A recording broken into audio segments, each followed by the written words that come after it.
cents. All day talking. Over here, 70 cents today. We're paying today. We're paying more than anybody in town. 70 cents. Every year today. 70 cents today. 70 cents. 70 cents all day jumping. All I can do is advise you. 8 cents box, and you guarantee you if you pull today and we pull what we got to pull today, you'll have $11 in your pocket. This scene is not taking place in the Congo. It has nothing to do with Johannesburg or Cape Town. It is not Nyasaland or Nigeria. This is Florida. These are citizens of the United States, 1960. This is a shape-up for migrant workers. The hawkers are chanting the going peace rate at the various fields. This is the way the humans who harvest the food for the best-fed people in the world get hired.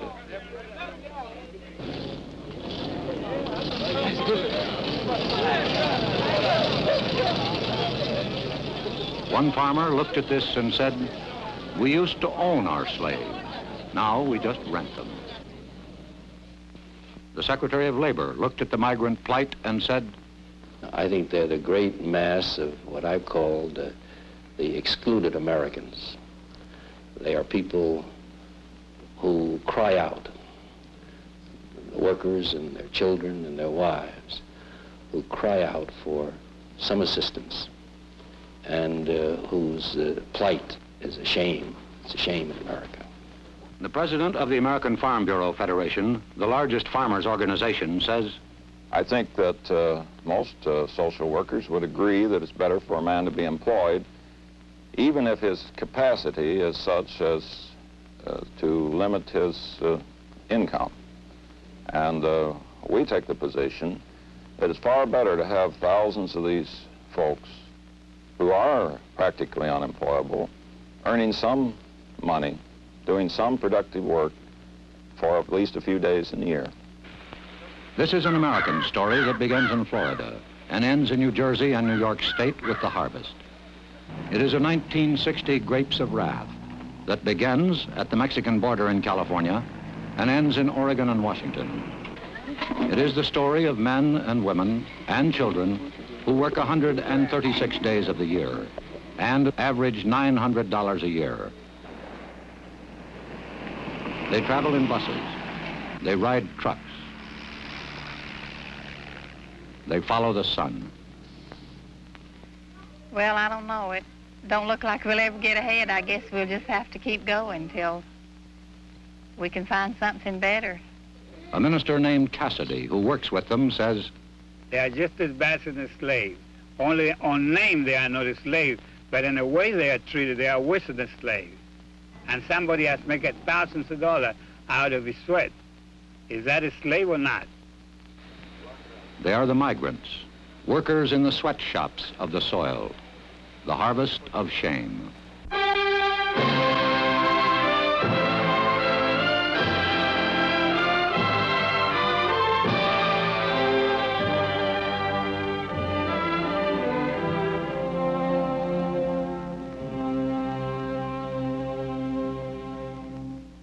Now, Edward R. Murrow. This is CBS Reports, Harvest of Shame. It has to do with the men, women, and children who harvest the crops in this country of ours, the best-fed nation on earth. These are the forgotten people, the underprotected, the undereducated, the underclothed, the underfed. We present this report of Thanksgiving because were it not for the labor of the people you are going to meet, you might not starve, but your table would not be laden with the luxuries that we have all come to regard as essentials. We should like you to meet some of your fellow citizens who harvest the food for the best-fed nation on earth. David Lowe talks to Mrs. Doby, 34 years old, mother of 9 children. Mrs. Doby, what things do you pick up north? We pick strawberries and cherries. Who works with you out of this family here? Everybody except the baby. Who takes care of them in the field? Well, they just kindly stay along with us or take care of themselves. The one that can't walk usually stays in the baby buggy. What is an average dinner for the family? Well, you mean what do we have in? Yes. We Well, I cook a pot of beans and fry some potatoes or some corn or something like that. How many quarts of milk do you buy for the children, Mrs. Well, we don't have milk except maybe when we draw our paycheck, we have milk about once a week. For all these children, you have The milk? baby has, she is on the bottle, and she uses about 15 cans of milk a week, but the older children have milk about once a week. Do they like to drink milk, Mrs. Dobie? Yes, they like milk. The only reason I asked that question, I was quite shocked that they had milk only once a week. Just thought they didn't like it, but they like milk, but it's, well, there's so many, a gallon of milk will make them a glass around, and so we just can't afford it every day. What do you want most for your children, Mrs. Dobie? Well, I'd like for them to have a career, whatever they'd want to be when they got older. Of course, the smaller ones, don't realize yet to know what they'd like to be. But the older girl, she'd like to go to school if she could. Of course, she'll probably be like the boy, have to quit as soon as she's old enough. She really likes to go to school, but she had to miss last week because she had to keep the baby for me to work. Mrs. Dobie, wouldn't you ever care to have a house of your own? I'd like to have a house if we plan to buy one. If we could ever get enough to pay down on one, we'd buy one. Do you think this will ever happen? Well, it don't seem like it. This is Belle Glade, Florida, where the Exodus has its beginning every year.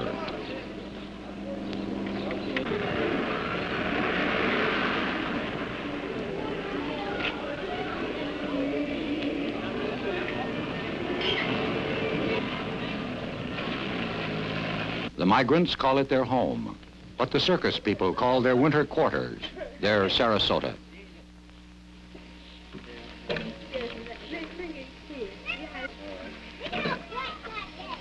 Charles Goodlett, Chief of Police of Belle Glade, says, the problem that we have now are the ones that come here that don't have the money to rent a room.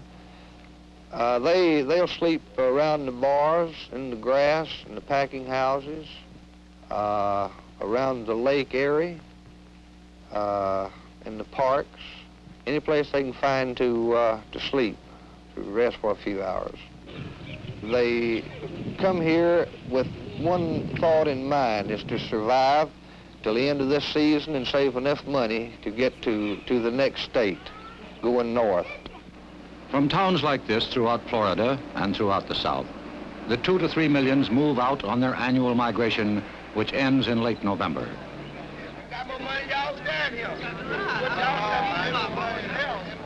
They carry with them whatever little they possess, whatever little they are. At the Okeechobee labor camp, while families were preparing to move north, there was still some work in the bean fields. Children, as usual, were left to fend for themselves. Jerome, how old are you? 9. 9. Do you go to school? Yes. Where do you go to school, Jerome? At the Okeechobee Elementary School. I see. What is your sister's name? Lois. That's Lois. And what are your other sisters' names? Catherine and Beulah. Catherine and Beulah. What happened to your foot, Jerome? Dig a nail in out there by the wash house. So you drove a nail in out by the wash house. What did your mother do for that? She put some alcohol on it. Where do you sleep, Jerome? In this bed. You have this big bed? Yes. What happened? How did you get that hole in that bed there, Jerome? The rats. The what? Rats. Now, Jerome, you are taking care of Kathy, of Beulah, and Lois. Yes. Now, are you going to give them lunch today? Yes. What are you going to feed them? I don't know. Do you have any food here to give them? Yes. I see. What time does your mother come home? I don't know. The following day, Aline King, the mother of Jerome, Kathy, Lois, and Beulah, again was picking beans. Aileen King, I saw your children yesterday at the Okeechobee camp. Why didn't you put them in the nursery? I don't make enough to pay for it. How much does it cost to put them in? 85 cents. 85 cents. That's right. Aileen, what time did you come out the field this morning? 6 o'clock. What time would you get home? About 3:30, 4 o'clock. 6 this morning to 4 o'clock this afternoon. That's right. How much did you earn? $1. $1? That's right. $1. Is that because the beans were of poor quality? That's right. Has this happened before? That's right. How much will your food cost you today? About $2. Aileen, how old are you? 29. How many children do you have? 14. How old were you when you first started working in the fields? 8. You've been working 21 years in the fields? That's right. Aileen, do you ever think you'll be able to get out of this kind of work? No, sir. All the migrants travel fourth class. If there is a privileged class, they ride in their own jalopy, in the best Jode family tradition.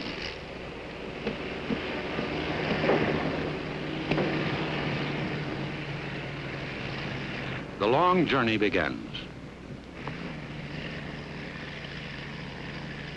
Through Atlanta, Nashville, Indianapolis, en route to the fields and orchards of America. Lowe has been following the migrants for the past 9 months. Some are freewheelers who travel as a family unit. He met the Parsons family as they were about to leave Belglade tomatoes for Indiana strawberries. Mr. Parsons, do you think the farmers you work for care about your problems? No, sir. They're not in particular worried about you. They just want their stuff out and you get away as quick as possible. Would you say that you're welcomed when you're needed? Well, that is the only time that you are welcome is when they are needing you. They're friendly and everything, but once they're done with you, well, they'd rather for you to move. Did they ever ask you to leave their places? Oh, yeah. They tell you if you finishing up like tomorrow, well, they had rather for you to be out and gone in about 3 days, and that way it'll cut down on their electric bills and all of the other stuff. What do you want most in this world for you and your family? I'd like for my family to be well, stay together as much as possible. I'd like to be on a farm somewhere out away from so many people, so where they could attend one church and be interested mostly in one school, and that way I believe they'd all be better satisfied. Mr. Parsons, do you think this will ever happen? Not the rate that I'm going now, no. Most of them ride 1,500 to 2,000 miles to work in vehicles owned by crew leaders who recruit the workers for the migration north. This is the Roach family looking for work. Mr. Roach, how did you happen to come to this place?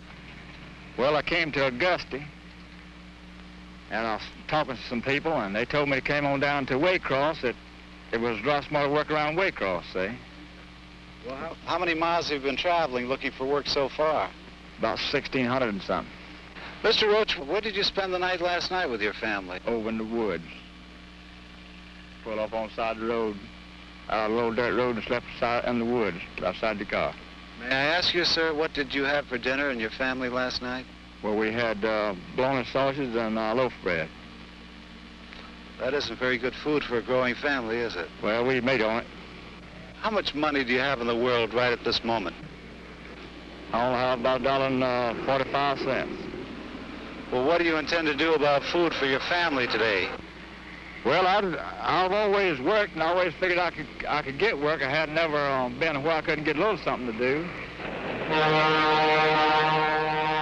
The vegetables the migrants picked yesterday moved north swiftly on rails.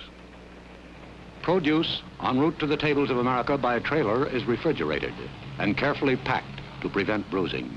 Cattle carried to market by federal regulation must be watered, fed, and rested for 5 hours every 28 hours. People, men, women, and children, are carried to the fields of the North in journeys as long as 4 days and 3 nights. They often ride 10 hours without stop for food or facilities.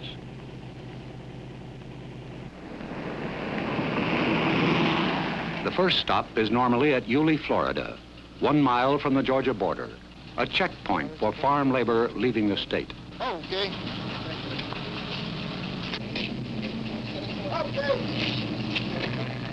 There are other stops. Kingsland, Georgia, for bread and sandwich meat. Darien, Georgia, for facility.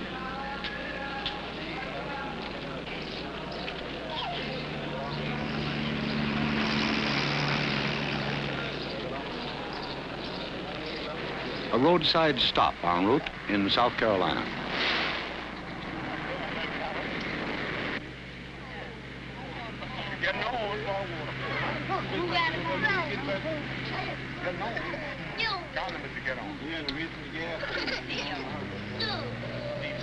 on. 1,000 miles north of Belgrade, Florida, by way of U.S. Route 17 and 301, through Jacksonville, Savannah, Charleston, Wilmington, and New Bern, is Elizabeth City, North Carolina, a bean stop, good for 6 weeks' work. This camp was home for 40 days for the families of Tom Lockett's crew, now 30 hours out of Belgrade. Miss Blakely, how many years have you been working in agriculture, in the fields?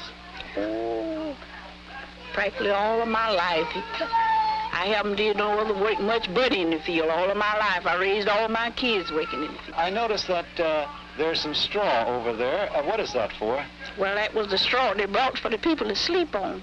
Well, weren't mattresses supplied here? They used to be, but they ain't now. Mrs. Blakely, where is the water supply over here? That's it right there. For how many people? For this and that over yonder, they all use the same. And how many bathrooms are there here? Now. Where do you use the bathroom? Where are the facilities? Don't have one. We use our tin tubes. Mrs. Brown, how did the children fare on the journey up north? Well, they got kind of fretful, you know, and got so riding, handling them. But we made it. Miss Brown, may I ask how old you are? I'm 37. Mrs. Brown, how many years have you been working in the fields? All my life. Do you remember how old you were when you started? I was about 8 years old. Would you like to get out of this work? I sure would. Do you think you'll ever be able to? I'm hoping so. Do you think you'll be able to, though? I don't know.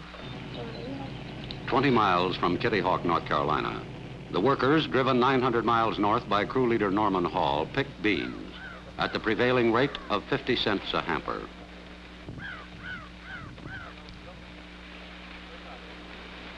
Lunch is not a picnic, whether brought from the labor camp or purchased at the open-air kitchen, or in a bottle, heated by the rays of the sun. In a survey in 21 states conducted by the National Council of Churches, the migrants themselves listed the evils of labor camp life. Bad housing, flies, mosquitoes, dirty beds and mattresses, unsanitary toilets, and lack of hot water for bathing. One employer of hundreds of migrant laborers was asked, are they happy people? Well, I guess they got a little gypsy in their blood. They just like it. A lot of them wouldn't do anything else. A lot of them don't know any different. That's all they want to do. They love it. They love to go from place to place. They don't have a worry in the world. They're happier than we are. Today, they eat. Tomorrow, they don't worry about. They're the happiest race of people on earth. Mr. Jones, do you think that the migratory laborer makes a living wage? They make a poor living. In other words, sometimes it's just like the farmer. Sometimes when things are good, when the yields are good and they can make good money, they make a good living. But take year in and year out from different seasons, different sections of the country, I'd say no, they make a poor living.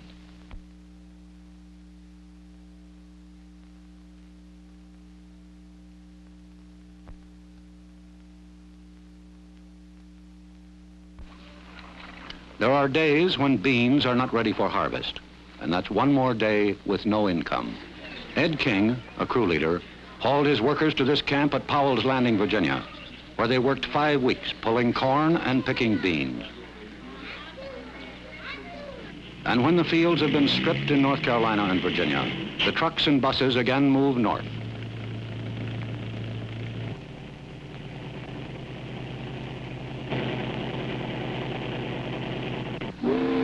This is Little Creek Ferry, outside of Norfolk. 20,000 migrants are ferried to the fertile fields of the Virginia Cape and the eastern shores of Maryland and Delaware for beans, tomatoes, asparagus, and potatoes.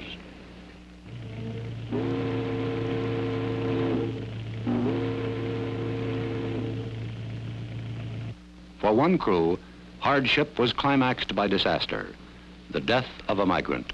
We had a little trouble on the road about 4 o'clock this morning, Sunday morning, and a car, and a little wreck.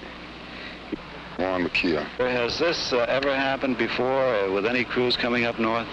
Once as I remember, I was in Fayetteville, North Carolina. What happened? Everybody got killed. Every year, as predictable as the seasons, there are accidents resulting in death and serious injury to these laborers. On June 6, 1957, at the intersection of U.S. Route 301 and State Highway 102, 9 miles from Fayetteville, North Carolina, 21 migrants were killed, 17 males, 3 females, and a baby boy. The police report stated one of the causes of the high loss of life was the packaging of the occupants of the truck. Today, only 6 states have laws providing for the safe transportation of migrants within their borders. The state of North Carolina is not one of the 6. Secretary of Labor Mitchell. Hardly a year goes by that we don't read in the paper of some very serious accident where sometimes a dozen or more people have been killed purely because there is no interstate standard with regard to safety. Another complication of the migrant stream is the constant flow of foreign workers into the available pool of domestic workers. Hundreds of thousands of Mexican braceros and thousands of offshore laborers from the Caribbean area, hired by contract, depress the wage scale of the domestic migrant. This controversy is most bitter on the West Coast. Joseph Woods, a Marine combat veteran of the Pacific, competes against the braceros. Lowe talked to the Woods family under a tree, which was their home in California. Mr. Woods, how did you happen to pick this spot to camp? Well, someone told us about it, and they said it was all right to camp here. Where do you get your water supply? We go to town after it. And how do you bring it back here? In can. We have a 10-gallon can. What do you use for sanitary facilities, Mr. Wood? Well, just get by the best we can. How many days will you have to be picking cherries in order to find enough money to move into a house, Mr. Well, Wood? probably quite a few. They usually want a month's rent in advance, so by the time the cherries are over here, we'll be moving somewhere else anyway. Mrs. Wood, tell me about the children. Do they go out in the orchards and work with you when you work? Well, we have taken them out sometimes, but they're a little too small to work. Who takes care of them here? My father stays here and takes care of them usually. Do you think that you'll ever make enough money picking fruit, Mr. Woods, in order to get settled down in one place and have a home of your own? I don't think so. Throughout the United States, there are others, like the Woods family, who are not able to enjoy the luxury of living in a labor camp. In New Jersey, a few miles from Princeton, is this labor camp. There are 2 water taps and 2 outhouses.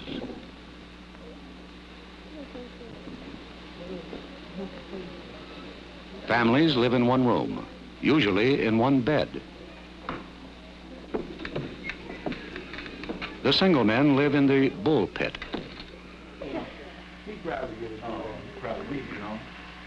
Their space, 1 bunk. 4 people live in this room in New Jersey. A family of 6 will move into this room. Nearby, a trotting raceway has new stables for horses. They cost $500,000. At Cutchogue, New York, 300 migrants live in this camp owned and operated by the Potato Growers Association of Long Island. This is migrant housing, 90 miles from Times Square.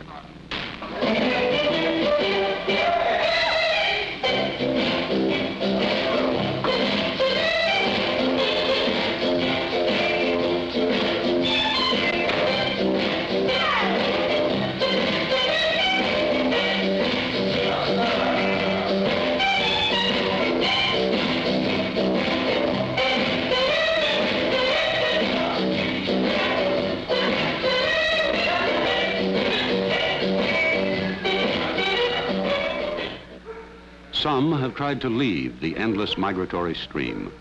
Wherever this happens, the local slum areas expand. This is Riverhead, Long Island, New York. A minister said, this is as primitive as man can live. This settlement of former migrants is called the Bottoms. In Shenango County, New York State, a farm labor camp.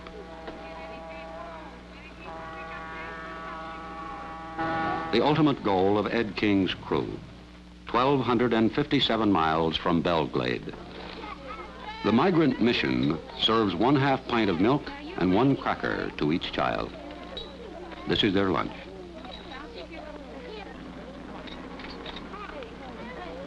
Their parents eat lunch in the field, sometimes 75 miles away. This is the living space of Eileen King and her 5 children. The room is similar to their winter quarters in Belglade, only smaller. Charles Schuman, president of the American Farm Bureau Federation, says, we're the only group of people that furnish housing for our workers. And we furnish these extra benefits, perquisites. Some sections call it the furnish. And it's almost impossible to calculate the value of these added benefits. At the same time, we don't condone inadequate housing. Mr. Schuman, why does the American Farm Bureau Federation so violently oppose federal legislation? I think there'll be more rapid progress with state regulation than there will be with federal regulation. We think that federal legislation will follow the route that almost all federal legislation does, of additional and more stringent and more regulations with more and more red tape, and more cutting to a certain pattern all over the country. And in fact, it would probably rule out the use of migrant labor very quickly. The middleman between the farmer and the migrant is the crew leader, a remnant of the Padrone system in wide use 60 years ago. Ed King, a crew leader, says, well, a crew leader, in a way, he have to be the father and mother and all when he takes this crew out, because the whole crew will mostly be dependent direct on him. Reverend Michael Cassidy, who travels with the migrants, says, well, some of the crew leaders, they are good, but the majority of them, they are bad. They are so bad that they are the worst that they can be. They're trying to skin alive these migrants. They take every dime they make. They try every scheme as possible. For instance, they pay the owner, the grower, pay them 45 cents to pick a crate of tomatoes. And then they turn around, they pay the labor 12 cents at the most. And natural, they have 3 or 40 or 50 or 100 people picking tomatoes. He makes, I know a man last year making here, right in here, $14,000, the crew leader. And all the men they left in here, and I met him in Alabama, they were broke. They didn't have a dime because they didn't make the money themselves.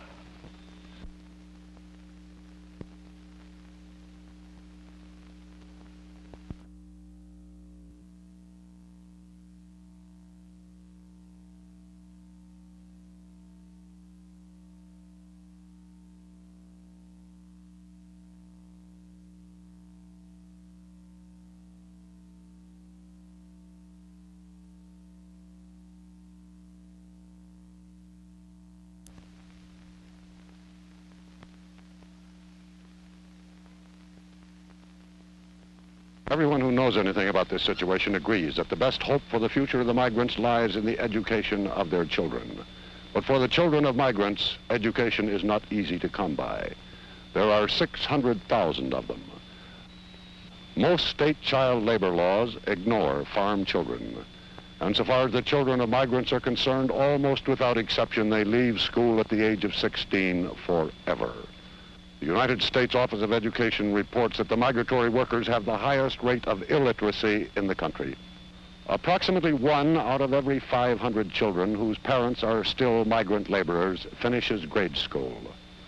Approximately 1 out of every 5,000 ever finishes high school. And there is no case upon the record of the child of a migrant laborer ever receiving a college diploma. Only 6 states have summer schools for migrants. The New Jersey School Center is at Cranberry. Laura, how old are you? 11. 11. What grade are you in? In the 6th. 6th grade. Do you intend to go to high school, Laura? Yeah. What would you like to be? I'd like to be a teacher. What would you like to teach? I like to teach the 5th grade. What do you think about going to school here in Cranberry, New Jersey, Harriet? I like it. I like it. Well, good. Would you, do you have any idea what you want to do when you grow up? Be a teacher. Well, good. How old are you, Patricia Ann? 8. What grade? 9? What grade are you in? 4. Do you have any idea what you want to be when you grow up? Yeah. What's that? A nurse. Otis, what would you like to do when you grow up? Be a doctor. You going to be a doctor? Yes. What kind of a doctor, do you know? I think I'd rather be a dentist. A dentist? Cure teeth. Mrs. Christine Shack, their teacher, was asked about her pupils. Mrs. Shack, do your pupils, who are, most of them, children of migrant families, are they anxious to get an education? Terribly anxious, even more so than the child in the normal school year. Do they get any help from their parents as far as schoolwork is concerned? Usually you will find that the parents themselves are not educated. When we go out to enroll the children, oftentimes the parent will make an X and the person interviewing will have to sign it in order to get permission for the child to be enrolled in school. Mrs. Shack, how does this problem affect you personally? I think maybe I feel a bit of responsibility toward these children because I realize that we here in New Jersey reap the benefits of their parents' labor, and the children are suffering because their parents are here doing this. I saw one bright little girl. Her name was Laura Weeks. Will she really have a chance to continue her education? Laura is from a rural area in Florida, and she is from an exceedingly large family. In fact, I believe there are 8 or 9 girls, all girls in the family. They have been coming to New Jersey now for about 3 or 4 years, to my knowledge. Laura is one of my returning pupils. I've seen great progress from year to year in Laura. We've had her for 3 sessions. However, I think because of the family's financial conditions and the size of the family and the fact that she is in a rural area, that she probably will get no farther than upper junior high school or maybe complete high school with luck. What about Harriet Damon? Harriet, too, is from a very large family. There are 9 children in the Damon family. We have 6 of them here in the summer program. She is the oldest of the 9. I doubt seriously that Harriet will have an opportunity to advance her education. One can't help but have compassion for those who find themselves in such a condition. The federal government spends $6.5 million annually protecting migratory wildlife. This year, Congress failed to appropriate $3.5 million to educate migratory children. Senator Harrison Williams, chairman of the Subcommittee on Migratory Labor, was asked if state or federal legislation was the answer. Many aspects can only be successfully dealt with at a national level. For example, wages. We see states in competitive positions. They're reluctant to raise wages through legislation in their state because their farmers are competing with farmers in other states. And we see in education some states who have taken great strides. We can't expect states to do it alone when they know their neighboring state with whom their farmers compete are not doing anything. We know that just about everybody in this country has some federal support for adequate housing through FHA or whatever the program is, except the farm community. And the migrant farmer is the most poorly housed member of our society. Senator Williams, a Democrat, and Secretary of Labor Mitchell, a Republican, have called for legislation which will probably come before the next session of Congress. And only last week, President Eisenhower made the Presidential Committee on Migrants a permanent body. But the real problem is that there are many kinds of farmers and many kinds of crops. The big mechanized grain and dairy farmers use little or no migrant labor. Some of the major canneries do pay fair wages and provide adequate housing. However, it must be stated that most of the fruit and vegetable farmers find it economically impossible to build good housing like this to be used only 6 weeks a year. The farmer claims he is trapped between what society expects and his market demands. Howard Jones, a grower in Florida, was asked if he knew what his beans, picked that day, would bring in the market. Well, you can't tell from one day to another. Some days you'll go down there and you'll get $5. Now I've seen them drop to $1.50 the next day. Or one day they'll be $3, and the next day they might be $2, or one day they'll be $2, and the next day they could be $4. Who sets your price? Well, that's what we're all trying to figure out. Everybody, I don't know the answer, but the chains seem to have more to do with setting the prices than anyone else. There's too much difference between the price that they're paying the farmers all over the country. And something we've thought about trying to get somebody to investigate it, some of the congressmen or senators, but you go up there to Washington, we had a group of boys go up there here a couple of years ago. They gave them a run around. Agriculture Department, they all give them a run around. We believe that those chains have lobbyists in Washington, and they're going to do pretty well as what they please. Mr. Mitchell, some of the growers have told us that the chain stores fix the prices, and they cannot meet those prices if they pay their labor a higher wage. What about that? Well, I wonder if that's a very valid argument. That might be said of many other industries. It might be said, for example, of the garment industry, and I've heard it alleged that retailers dictate to the manufacturer the price they will pay for a garment, and in effect say, you produce the garment at that price no matter what it takes to produce it. However, the garment worker in this country fares very well in terms of standard of living, due in large measure to the efforts of people like Mr. Potofsky and Mr. Davinsky of the ILGWU and the Amalgamated Clothing Workers and others who have taken what was a very substandard industry not so long ago, 1911, the Great Fire in New York. Today, these workers are thriving members of the community. And the price that my wife pays for a garment today, she gets a much better garment than her mother ever had at a lower price. So this argument that the farmer has to meet the dictation of the chain store leaves me rather cold.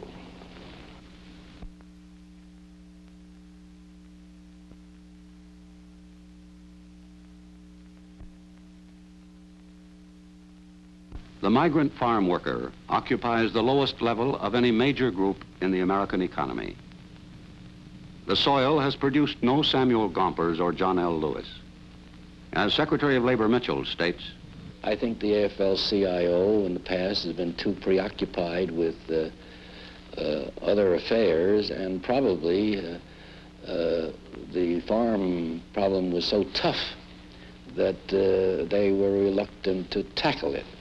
I think their attitude and policy has changed, and they're making a greater effort now to organize than they ever have in the past. Farm labor, however, is excluded from all federal legislation designed to protect the rights of those engaged in interstate commerce to organize and bargain collectively. In 1959, the AFL-CIO set aside $100,000 in an effort to organize the fruit pickers of California. One of the large growers in California was asked what he thought of this effort to organize the fruit pickers. I think their very lack of progress and their very lack of success in signing up members has shown that the industrial type of union which they represent has no place or application to agriculture. Charles Schumann, president of the American Farm Bureau Federation, was asked how his organization felt about unions. I think that the agricultural worker needs to have the right to change jobs, freedom to move about, freedom to quit if he doesn't like it, freedom to protest, freedom to negotiate where they are organized, but the right to strike at the time of harvest ought to be regulated in some manner. The AFL-CIO organizing committee in California thinks differently. Earlier this year, they called a strike meeting of cherry pickers in Stockton. Always on the go for a winter steak in summer, and the pay has been too low. A meeting reminiscent of the days of auto and steel organizing in the 30s. We must stand as one or fail. Keep your hand upon the dollar and a dime for every pail.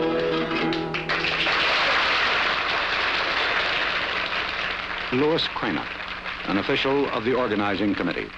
Your negotiating committee met with cherry industry representatives for the first time in the history of agriculture. They set a minimum of 110 per 16-quart bucket for good and average picking. Now, some contractors and growers will try to beat down that minimum price. They'll say that they can't afford to pay 110 a bucket for the big crop, that they're squeezed, that the Chrysler Imperial needs fixing, or Junior's Thunderbird is on the blink. Now, it's up to you and the rest of the pickers. It's your program. It represents united action. Sure, you can get a job, but if you can't live on what you make, what good is the job? You make about $5 or $10 today, and tomorrow you just looking for a job and stay on the street looking for a job. Now, you don't got no job another day. And what do the local people supposed to do? We live anywhere, in a tent, under a shade tree, under a river bridge. We drink water out of a creek or anywhere we can get it. 5 or 6 families drink out of 1 cup, a tin can, or anything else. We're to blame. We tolerate that stuff. If we'd stick together and say we won't do it, we won't pick your cherries until you give us some restrooms in the field for the ladies, some for the men, and some water fit to drink, we won't pick them. We get them. The fruits of the earth must be harvested to feed and sustain mankind. What have you to show for picking since the harvest has begun? We have barely made expenses, but we've set a going scale. Keep your hand upon the dollar and a dime for every pail. The question posed by thoughtful men is, must the 2 to 3 million migrants who help feed their fellow Americans work, travel, and live under conditions that wrong the dignity of man? Howard Van Smith, awarded a Pulitzer Prize for his series of articles on migrant labor in the Miami News, says this. I knew next to nothing of the migrant situation 4 to 5 years ago. I knew there were migrant camps, but a migrant was just a person who worked in a farm to me. After seeing what I have, I am sure that I will devote the rest of my life to doing what little I can to help solve this problem. Secretary of Labor James Mitchell says, I feel sad.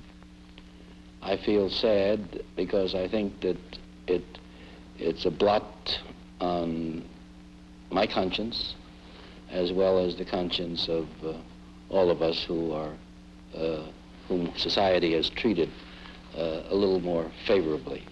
than these people. They have no voice in the legislative halls. They certainly have no voice in Congress. And their employers do have a voice. Their employers are highly organized and make their wants and terms and conditions known to our legislators. I know of no greater pressure lobby, so-called, in Washington than the farm group. In all the matters in which I am interested in, I have been frustrated to a greater extent than in any other sphere of activity as Secretary of Labor in my inability to make any impact at all in terms of either regulations or law that would help the farm workers. And the pressures of the farm groups are tremendous. We guarantee to the farmer no loss in certain crops. There the farmer likes to participate in the government largesse, but Lord help the fellow like myself who dares suggest that perhaps the government should do something about the workers that work on farms. It seems to me that in our kind of a country, we no longer quarrel with the idea that a man is worthy of his hire, a fair day's work for a fair day's pay. After all, the employers of this country, as indeed the workers, are part of our way of life, and it's morally wrong, it seems to me, for any man, any employer, to exploit his workers. In this day and age, I don't think we should tolerate it. As a citizen, in or out of this office, I propose to continue to raise my voice until the country recognizes that it has an obligation to do something for them. And while men of goodwill seek to right injustice, the migrant, the lonely wanderer, the outcast, is trapped in the stream.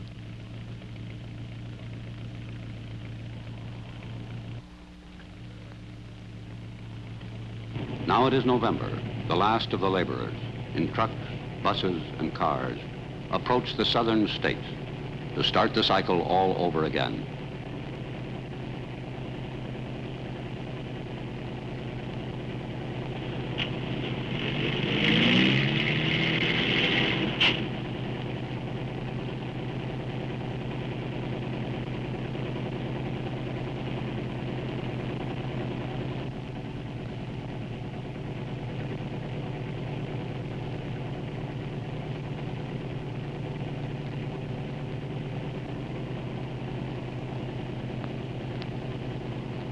The Sunshine State welcomes them back.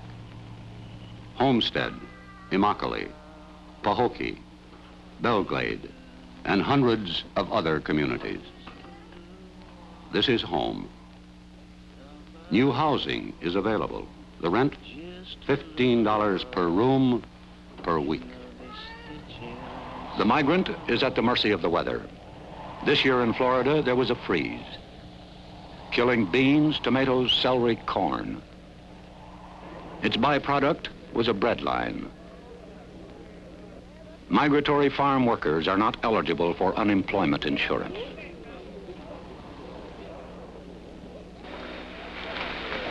This happened in the United States in 1960. A line of humans waiting for a ration of tinned goods, milk and bread.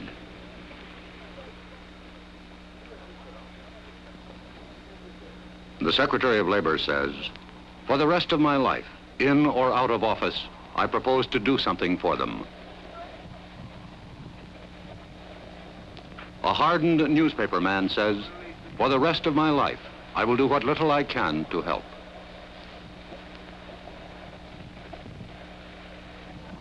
But perhaps Julian Griggs, a chaplain for the migrants, speaks for all of us.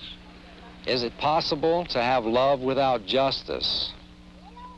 Is it possible that we think too much in terms of charity, in terms of Thanksgiving Day baskets, in terms of Christmas baskets, and not in terms enough of eliminating poverty.